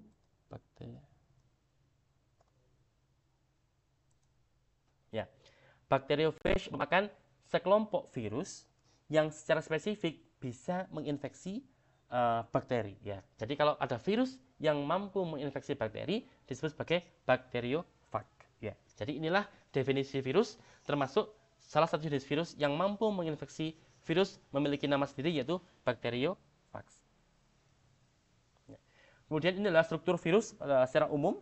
Virus itu kurang lebih semacam ini. Semua virus itu memiliki materi genetik, bisa berupa DNA, bisa berupa RNA. Ya. Jadi teman-teman bisa lihat di sini, ya. Kalau ini adalah bacteriophage, ingat bacteriophage tadi apa? Bacteriophage merupakan virus yang mampu menginfeksi bakteri. Bentuknya memang semacam ini teman-teman, ya kurang lebih sama. Jadi bentuknya seperti robot ya, keren memang. Jadi kalau dilihat pakai mikroskop pun struktur bakteriofag itu memang semacam ini. Jadi ada materi genetiknya dia, DNA. Kemudian ada kapsid, ya, selubungnya dia. Kemudian nanti ada envelope, ya seperti inilah. Ini bentuk virus HIV, virus yang sangat menakutkan, mematikan. Semoga kita semuanya dihindarkan oleh Allah dari virus-virus semacam ini, ya. Karena virus ini sangat mematikan, dan virus HIV ini merupakan virus yang kalau sudah menginfeksi seseorang, itu efeknya nggak langsung kelihatan. Efeknya itu akan baru kelihatan setelah puluhan tahun berikutnya. Jadi kalau ada orang yang sekarang ketahuan punya penyakit HIV, ya, berarti dia itu terkena virusnya itu puluhan tahun yang lalu. Ya. Jadi berbeda kayak virus-virus influenza. Teman-teman terkena influenza, virus influenza, maka beberapa hari atau beberapa saat kemudian teman-teman langsung kena flu, langsung terlihat. Tapi kalau virus HIV itu masa inkubasinya itu puluhan tahun atau bertahun-tahun bahkan. Jadi banyak orang yang sudah merasa tenang, oh aku nggak punya HIV. Ternyata belakangan diketahui dia positif HIV. Ya. Kalau sudah positif penyakitnya, maka berarti dia itu sebenarnya terinfeksi atau terkena bakterinya, virusnya itu sejak puluhan tahun yang lalu. Ya. Jadi inilah struktur virus. Ada kapsid, ada materi genetik, kemudian ada envelope, ini nomor 3 ini envelope-nya, ya, kayak amplop itu ya, pelindung luar. Kemudian nanti ada protein envelope, ya ini protein-protein yang biasanya diperlukan oleh virus itu untuk bisa masuk ke dalam sel inangnya. Jadi tahapan virus untuk bisa masuk ke sel inangnya itu ada banyak. Misalkan contoh dengan cara dia menipu, berpura-pura, ya, menyamar, ya, itu juga bisa. Ya. Jadi ini adalah struktur daripada virus. Dia memang kecil, tapi ingat virus itu bukan organisme, dia bukan makhluk hidup, tapi dia merupakan partikel non-living, partikel tidak hidup yang baru hidup ketika dia berada dalam tubuh inangnya. Contohnya adalah virus HIV. Ya. Penyakit yang ditimbulkan adalah AIDS, ya, penyakit AIDS. Ya. Nah, karena dia bukan makhluk hidup, dan dia baru hidup ketika dia berada dalam inangnya, maka akan saya tunjukkan gambar atau siklus hidup daripada virus. Ya. Ada 2 siklus, yaitu siklus litik dan yang kedua adalah siklus lysogenik. Maka yang pertama kita bahas siklus litik. Maka teman-teman lihat ini adalah bacteriophage. Ingat, bacteriophage merupakan virus yang secara spesifik mampu menginfeksi tubuh atau menginfeksi sel bakteri. Ya, teman-teman lihat ini adalah gambar sel bakterinya. Dan sel bakteri itu punya materi genetik, ini adalah plasmidnya. Ini adalah DNA-nya bakteri. Dan ini adalah virus bakteriofag, dan yang merah ini adalah materi genetiknya bakteriofag. Maka fase pertama atau tahapan pertama adalah fase adsorption, atau juga bisa disebut sebagai fase attachment, fase penempelan. Yaitu fase di mana bakteriofag itu menempel di permukaan sel inang atau di permukaan sel bakteri. Ya. Kemudian setelah bakteriofag itu menempel pada permukaan sel inangnya, maka dia akan menginjeksikan materi DNA-nya. Beberapa bakteriofag itu materi DNA-nya berupa beberapa bakteriofag itu materi DNA-nya berupa materi genetiknya berupa DNA. Dan beberapa bakteriofag yang lain, materi genetiknya adalah RNA. Ya, mohon maaf kalau tadi saya agak belibet ya. Maka setelah dia menempel di permukaan tubuh sel bakteri, dia akan menginjeksikan materi genetiknya ke dalam sel bakteri. Maka fase ini disebut sebagai fase penetrasi. Kemudian masuk ke fase berikutnya, fase replikasi. Fase replikasi adalah fase di mana materi genetik yang sudah masuk materi genetik yang sudah masuk ke dalam sel inangnya akan diperbanyak. Siapa yang perbanyak? Yang memperbanyak ya bakterinya. Ya, bakterinya itu memperbanyak materi genetik miliknya virus. Mengapa? Ya karena bakterinya nggak sadar. Ya pokoknya dia hanya memperbanyak materi genetik yang ada dalam sel itu, ya termasuk materi genetiknya virus. Sehingga lama-lama komponen yang diperlukan untuk membentuk virus secara utuh virus yang hidup itu cukup, ya. Sehingga kemudian terjadi proses fase maturasi. Yang mana fase maturasi berarti setelah komponen-komponen virus itu dibuat oleh bakteri, dibuatkan, ya, makanya istilahnya adalah membajak. Virus itu membajak mesin miliknya bakteri untuk memproduksi bahan-bahan tubuhnya. Setelah bahan-bahan tubuhnya sudah diproduksi oleh bakteri, dan kemudian akan masuk fase maturasi atau fase assembly, yaitu fase di mana komponen-komponen yang tadinya sudah dibuat oleh bakteri akan disusun. Sehingga terbentuklah bakteriofag baru. Yang tadinya hanya satu, injeksi materi genetiknya, kemudian materi genetiknya akan diperbanyak oleh bakteri, kemudian akan disusun sehingga membentuk bakteriofag baru, hingga pada akhirnya nanti sel inangnya itu akan mati, akan pecah, akan lisis, dan karena sel inangnya lisis, maka bakteriofag yang tadi baru disusun, dibentuk di dalam tubuh sel inangnya akan dilepaskan juga. Sehingga terbentuklah bakteriofag baru dan siap untuk menginfeksi sel-sel bakteri yang lain. Ini fase litik. Jadi fase litik itu fase yang diawali dengan penempelan, penginjeksian materi genetik, kemudian replikasi materi genetik, kemudian penyusunan materi komponen-komponen penyusun tubuh bakteriofag, hingga akhirnya berujung pada lisisnya atau pecahnya sel bakteri, hingga nanti bakteriofag akan lepas ke lingkungan dan bisa menginfeksi sel-sel bakteri yang lain. Ini fase atau siklus litik. Siklus yang kedua yaitu siklus lisogenik. Hampir sama tapi berbeda dengan litik. Bedanya apa? Saya jelaskan. Maka ini adalah fase absorpsi. Sama dengan tadi bahwa bakteriofag akan menempel di permukaan luar sel bakteri. Selanjutnya sama lagi, bakteriofag tersebut akan menginjeksikan materi genetik ke dalam sel bakteri. Dan bedanya di sini. Ada namanya tahapan integrasi. Kalau di sini tadi nggak ada integrasi. Jadi pokoknya materi genetik yang masuk dalam sel bakteri akan langsung diperbanyak oleh sel bakteri itu tanpa tahu itu apa. Ya. Tapi kalau di fase yang ini, di lysogenic cycle, maka sepotong materi genetik dari bakteri tadi, dari virus tadi, bakteriofag tadi, akan diintegrasikan, akan dimasukkan ke dalam materi genetiknya bakteri. Sehingga membuat bakteri itu memiliki sisipan atau DNA susupan, ya. Atau apa ya? DNA virus terintegrasi ke dalam DNA-nya bakteri. Kemudian bakteri itu kan membelah. Tadi kita membahas bakteri itu membelah dari satu menjadi dua. Maka kalau bakteri itu membelah, maka otomatis materi genetik itu juga akan ikut membelah. Sehingga yang tadinya satu sel dengan DNA semacam ini akan menjadi sel 2 dengan DNA yang semacam ini juga. DNA yang sudah tersisipi oleh DNA-nya virus. Ya. Kemudian selanjutnya akan masuk tahapan replikasi. Replikasi itu berarti tadi DNA akan diperbanyak, perbanyak.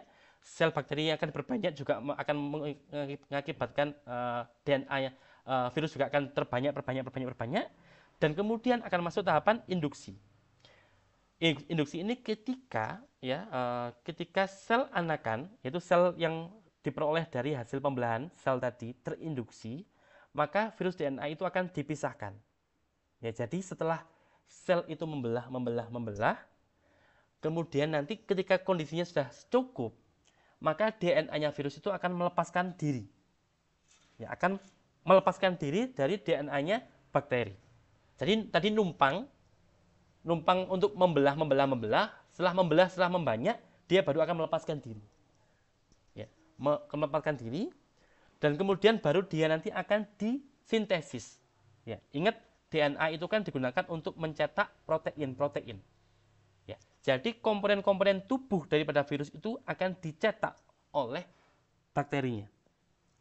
Dan di sini sama dengan tahapan ini tadi. Ya, mulai di sini mulai dicetak, kemudian disusun assembly, ya. Kemudian akan dilepaskan dan akan akan membuat sel itu akan mengalami lisis dan akan menyebabkan banyak muncul virus-virus baru yang siap menginfeksi sel-sel bakteri yang lain. Jadi inilah proses bagaimana virus itu replikasi atau memperbanyak diri di dalam tubuh sel inangnya. Ada dua siklus, ada yang litik, ada yang lisogenik. Yang lisogenik tentunya lebih lama daripada yang litik. Ya, jadi inilah bagaimana virus itu bisa menumpang kepada inangnya dan menipu inangnya atau membajak inangnya dan memanfaatkan tubuh inangnya untuk memproduksi komponen-komponen tubuh dia. Ya, jadi inilah virus itu.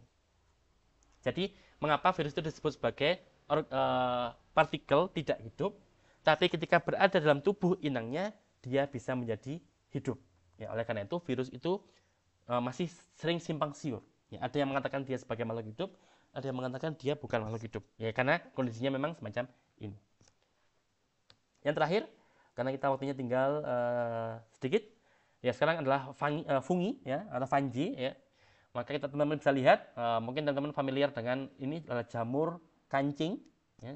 Jamur yang edible bisa dimakan. Kemudian ini adalah ragi roti, ya. Dia merupakan contoh fungi juga. Kemudian ini juga contoh fungi yang berada di jagung. Kemudian ini ada juga kapang. Kapang itu juga termasuk fungi yang berada di roti yang mungkin sudah melewati tanggal kadaluarsanya. Kemudian ada jamur tiram yang juga bisa dimakan. Semua ini merupakan kategori fungi. Ya.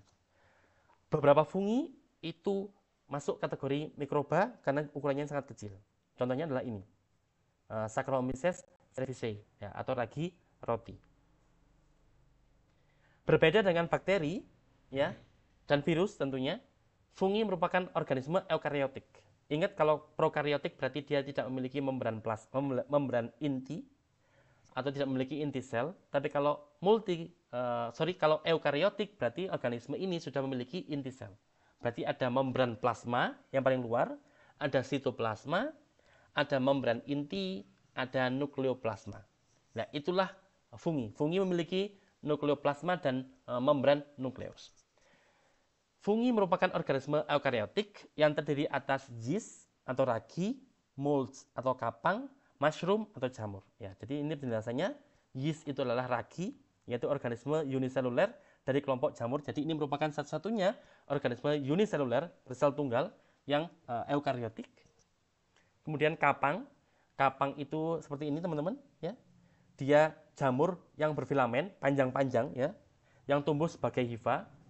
Kemudian mushroom itu jamur yang mungkin sering kita makan seperti jamur kancing dan juga jamur tiram. Sekarang kita membahas tentang pertumbuhan dan perkembangannya jamur. Fokus ke gambar ini dulu teman-teman, ya. Jadi kalau tadi teman-teman lihat ada molds atau kapang, maka dia itu tumbuhnya ada yang tumbuh semacam ini. Dia ada memiliki seperti akar-akar gitu, ya. Dan akarnya ada yang bersekat, yaitu yang berhifa seperti ini, ada yang tidak bersekat. Jadi dia tumbuhnya itu memanjang, berkoloni, seperti dia memiliki hifa, seperti benang-benang, ya. Seperti ini teman-teman bisa lihat, seperti benang-benang. Dan nanti ada konidia. Konidia itu seperti kantong, yang kantong inilah tempat disimpannya spora. Fungi bereproduksi dengan spora. Ya. Kemudian kalau ini adalah pseudohifa, yaitu hifa tapi bukan hifa sejati, ya. Hifa palsu yang dimiliki oleh ragi. Teman lihat di sini tadi, ragi itu seolah-olah dia seperti kapang, tapi sebenarnya dia tidak. Dia seperti memiliki hifa, tapi sebenarnya itu hifa semu atau pseudohifa. Ya. Seperti ini skematisnya. Ya. Berikutnya adalah pertumbuhan. Bagaimana pertumbuhan daripada fungi. Ya.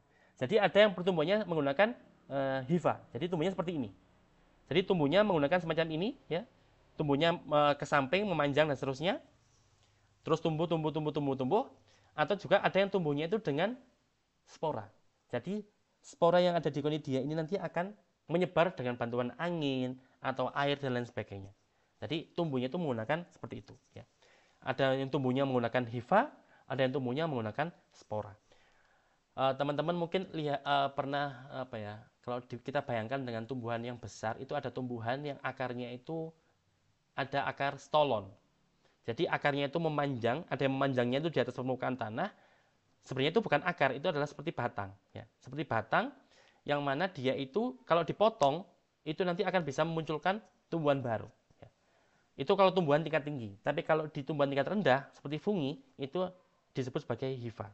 Ya. Misalkan di roti, di kapang roti itu maka dia tumbuhnya menggunakan hifa.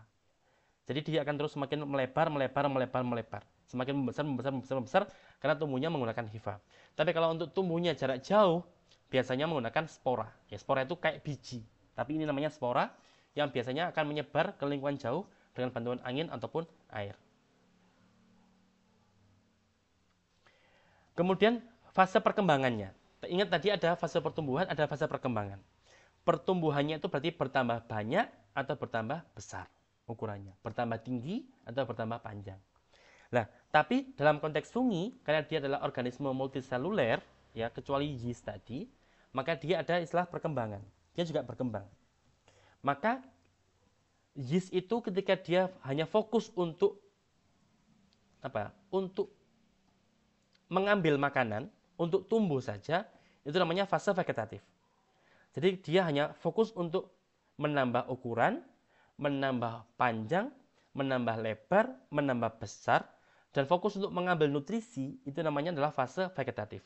Fase di mana dia tidak berfokus untuk memperbanyak diri. Itu namanya fase vegetatif. Ya. Tapi di saat-saat tertentu, maka dia akan masuk ke fase reproduktif, yaitu fase untuk bereproduksi, menggunakan spora. Ya. Seperti teman-teman lihat, ini adalah contoh pertumbuhan dan perkembangan daripada Histoplasma capsulatum. Jadi Histoplasma capsulatum ini merupakan jamur atau fungi yang dia itu memiliki dua bentuk berbeda. Jadi fungi yang sama, tapi kalau dia berada di suhu yang berbeda, dia akan memiliki bentuk yang berbeda. Contoh, ya.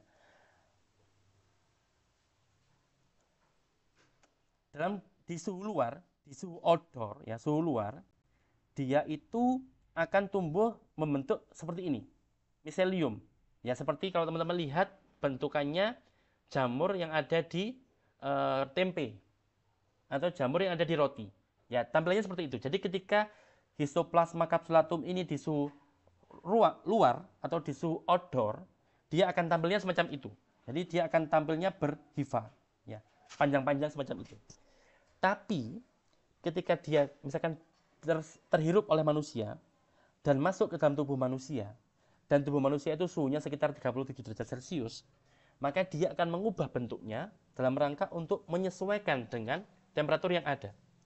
Maka ketika dia masuk ke tubuh manusia, dia yang tadinya berbentuk panjang-panjang seperti jamur tempe ataupun jamur roti, ya, iya.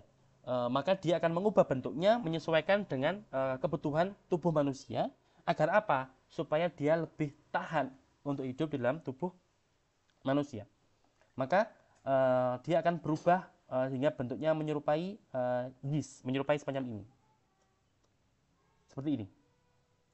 Tadinya dia yang menyerupai ini kalau di suhu luar, suhu outdoor, kemudian dia akan berubah menjadi seperti ini ketika sudah masuk ke tubuh manusia. Untuk apa? Untuk menyesuaikan dengan panas tubuh manusia yang biasanya berkisar pada 36 sampai 37 derajat Celcius. Ya. Dan karena dia mampu mengubah bentuknya, maka dia bisa menghindari sistem imun tubuh manusia, dan pada akhirnya pada manusia itu akan muncul penyakit yang disebut sebagai histoplasmosis, yaitu penyakit kronis pada paru-paru manusia. Jadi itu bisa terjadi karena jamur ini atau fungi ini bisa mengubah bentuknya menyesuaikan dengan temperatur. Ya. Dan ini contoh lain daripada beberapa jenis jamur yang bisa menyesuaikan bentuknya berdasarkan temperaturnya. Ada beberapa jenis kapang yang dia pada suhu 30 derajat Celcius maupun 37 derajat Celcius bentuknya tetap sama. Ragi juga sama. Di suhu 30 bentuknya seperti ini, di suhu 37 bentuknya semacam ini. Tapi ada sekelompok jamur yang disebut sebagai jamur dimorfik, yang mana dia itu memiliki dua bentuk yang berbeda pada suhu yang berbeda. Makanya namanya adalah di. Di itu dua, morfik itu bentuk atau tampilan atau morfologi. Maka pada suhu 30 derajat Celcius, dia bentuknya semacam ini, seperti jamur roti atau jamur tempe. Tapi pada suhu 37 derajat Celcius, dia akan menyerupai atau menyesuaikan tubuhnya, bentuk tubuhnya seperti bentuknya ragi, yang membuat dia menjadi lebih tahan untuk berada dalam tubuh manusia dan bisa menimbulkan penyakit. Contohnya adalah ini, Coccidioides immitis. Jadi dalam kondisi temperatur rendah semacam ini dan temperatur tinggi, bentuknya menyerupai ragi. Kemudian ada Paracoccidioides brasiliensis, ada Thalaromyces marnefei, ada Histoplasma capsulatum. Ini yang bisa kita contohkan. Pada suhu 30 derajat Celcius, dia bentuknya menyerupai jamur tempe ataupun jamur roti, tapi pada suhu tubuh manusia dia menyerupai ragi. Ya, jadi dalam tubuh manusia dia menjadi lebih tahan terhadap panas tubuh manusia dan bisa menimbulkan penyakit di dalam tubuh manusia. Dan ada banyak contoh-contoh lain yang termasuk dalam kategori jamur dimorfik. Berikutnya, faktor-faktor yang mempengaruhi pertumbuhan jamur tentunya adalah temperatur, seperti yang tadi kita bahas. Kemudian ada kelembapan, tentunya beberapa jamur itu lebih suka lingkungan yang lembab, ya. Karena kita bisa lihat sendiri, kalau di tempat-tempat yang lembab itu biasanya akan muncul jamur, karena memang kebanyakan jamur itu menyukai tempat yang lembab. Kemudian temperatur, tentunya beberapa jamur itu tumbuhnya sekitar 20-30 derajat Celcius idealnya, tapi ada beberapa jamur seperti contoh tadi, contohnya adalah Histoplasma capsulatum, dia mampu hidup di suhu tinggi, yaitu 37 derajat Celcius, yang serupa dengan suhu tubuh manusia. Dan akibatnya dia mampu menimbulkan penyakit di dalam tubuh manusia. Kemudian pH, beberapa fungi itu prefer atau memilih untuk hidup tumbuh di pH yang rendah, sekitar 5-6. Kemudian nutrisi, tentunya mereka butuh makanan, maka kandungan nutrisi pun juga sangat diperlukan bagi fungi untuk tumbuh. Dan perbandingan ini rangkumannya adalah bakteri adalah organisme prokariotik. Kemudian kalau virus itu bukan sel, dia bukan hidup. Kalau fungi itu eukariotik, berarti dia sudah memiliki membran inti. Bakteri tidak memiliki membran inti, maka disebut sebagai prokariotik. Virus bukan merupakan sel, bukan makhluk hidup. Fungi, dia memiliki membran inti, maka disebut sebagai organisme eukariotik. Kemudian di kulkas. Kemudian reproduksinya, bakteri secara binary fission atau pembelahan sel dari 1 menjadi 2, 2 menjadi 4, 4 menjadi 8. Kemudian kalau virus itu sesuai tergantung pada inangnya. Kemudian kalau fungi itu bisa lewat spora ataupun juga bisa lewat hifa. Pertumbuhan, lingkungan pertumbuhannya, kalau bakteri itu bervariasi. Kalau fungi itu biasanya cenderung lembab dan juga kaya akan kandungan organik. Kalau virus, bakteri itu kan bisa berpindah-pindah. Kalau virus itu sangat tergantung pada inangnya. Pokoknya dia ngambil makanan dari inangnya. Dia berkembang menggunakan mesin inangnya. Pokoknya dia benar-benar parasit pada inangnya. Itu adalah virus. Kemudian relevansinya, karena teman-teman dari prodi pendidikan fisika, apa sih gunanya kok belajar materi ini? Yang pertama adalah untuk memberikan pemahaman prinsip-prinsip biologis yang membantu teman-teman untuk penerapan aplikasi interdisipliner. Ya, karena teman-teman, kita nggak tahu nanti teman-teman akan jadi apa. Sebagai contoh, saya orang biologi, tapi ketika saya kuliah di Jepang kemarin, saya mendalami ilmu teknik. Jadi saya belajar tentang banyak sekali fisikanya. Jadi bagaimana sih fisika itu bisa diterapkan untuk kebiologian. Termasuk yang saya gunakan adalah bagaimana sih kita menggunakan biologi untuk membentuk tulang yang secara fisik itu kokoh. Bagaimana benda halus seperti sel itu mampu memproduksi benda kasar, keras, kuat seperti tulang. Itu yang saya pelajari ketika saya kemarin belajar di Jepang. Jadi belajar ilmu yang interdisipliner semacam ini itu paling tidak memberikan rekan-rekan sekalian pemahaman bahwa meskipun aku kuliah di pendidikan fisika, bahwa belajar biologi itu juga ternyata penting buat saya. Minimal untuk memberikan info kepada saya bahwa bahwa semua ilmu itu sebenarnya berkaitan. Bahwa fisika, biologi, kimia itu berkaitan. Ya.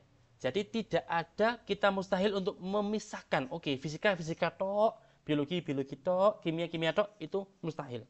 Karena faktanya di dunia aslinya, di real world, di dunia nyata, di kehidupan nyata, semua ilmu itu berkaitan. Fisika berkaitan dengan biologi, biologi berkaitan dengan kimia. Ya. Sebagai contoh, mempelajari bakteri dan fungi itu bisa mengajarkan kita beberapa konsep biofisika. Sebagai contoh, konsep difusi. Bagaimana partikel itu berpindah dari luar ke dalam keluar. Bagaimana peran air dalam perpindahan semacam ini, itu juga bisa kita pelajari dari jamur maupun dari bakteria. Ataupun juga dari ragi. Ya, kita tahu tadi ragi merupakan organisme eukariotik yang uniseluler. Ya. Kemudian, beberapa jenis virus juga bisa menjadi sumber inspirasi. Sekarang sudah mulai diterapkan, beberapa orang mengembangkan jarum suntik. Semacam jarum suntik, kan kalau kita menyuntik, itu kan berarti kan kita menggunakan alat suntik untuk memasukkan cairan obat ke dalam tubuh seseorang. Dengan menggunakan jarum untuk melubangi tubuh orang itu sekecil mungkin supaya nggak sakit. Tapi toh nyatanya jarum suntik itu tetap sakit. Sehingga sekarang beberapa ilmuwan mulai mengembangkan nano needle. Jadi mengembangkan jarum tapi ukurannya nano, lebih kecil. Dengan belajar dari siapa? Belajar dari virus. Dari sini tadi. Teman-teman ingat tadi ada bakteriofag, yaitu virus yang mampu menginfeksi bakteri. Dengan cara apa? Dengan cara menginjeksikan materi genetiknya ke dalam tubuh bakteri. Nah, berarti kan ini ada semacam needle, ada semacam jarum yang ukurannya pasti kecil. Nah, sehingga sekarang ilmuwan mulai mengembangkan gimana caranya membuat jarum dengan ukuran yang sangat kecil sehingga ketika diinjeksikan ke tubuh seseorang tidak terasa sakit sama sekali. Itu sekarang sudah mulai dikembangkan. Dan yang bisa mengembangkan itu tentunya ilmuwan yang mendalami ilmu biofisika, yang mempelajari tentang ukuran-ukuran, kemudian tentang permukaan needle, ukuran permukaan jarum, dan kemudian dan sebagainya. Ya. Jadi inilah pentingnya mempelajari ilmu interdisipliner seperti yang saat ini sedang kita pelajari bersama-sama. Kemudian yang terakhir, kesimpulan pas kita 10 menit ya. Maka kesimpulannya adalah 1, bakteri itu tumbuh dengan binary fission dan memiliki beberapa fase pertumbuhan yang berbeda, yaitu tadi ada fase lag, fase stationary dan juga fase kematian. Kemudian yang kedua, bahwa virus itu bereplikasi hanya di dalam tubuh inangnya. Oleh karena itu di luar tubuh inang dia bukan makhluk hidup, tapi dia baru disebut sebagai makhluk hidup ketika dia berada dalam tubuh inangnya. Karena dia menggunakan mesin inangnya untuk memproduksi komponen-komponen tubuhnya. Ya. Kemudian terakhir, fungi atau jamur itu tumbuh lewat hifa atau juga, jadi hifa itu memanjang, jadi bisa dengan hifanya memanjang sehingga ukuran jamur roti ataupun jamur tempe itu terus semakin membesar. Jadi karena hifanya memanjang, atau juga dengan cara memproduksi spora. Nanti sporanya akan terbawa angin atau sporanya terbawa air sehingga nanti di tempat yang jauh akan muncul jamur baru. Jadi akan muncul jamur baru ketika cuacanya memungkinkan. Jadi inilah pembahasan kita pada hari ini. Mohon maaf kalau terkesan agak cepat. Nanti teman-teman bisa mendengarkan kembali di video yang akan saya unggah dengan speed bisa dikurangi. Monggo kalau ada pertanyaan silakan, karena kita masih punya waktu mungkin 1-2 menit. Saya persilakan.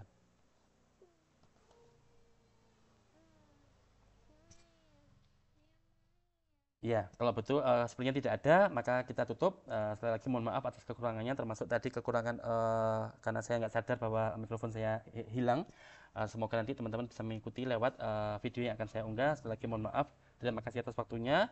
Kita tutup dengan doa kafaratul majelis. Subhanakallahumma wa bihamdika asyhadu an la ilaha illa anta astaghfiruka wa atubu ilaik. Wassalamualaikum warahmatullahi wabarakatuh. Waalaikumsalam warahmatullahi wabarakatuh. Terima kasih Bapak. Ya, sama-sama. Terima kasih Bapak.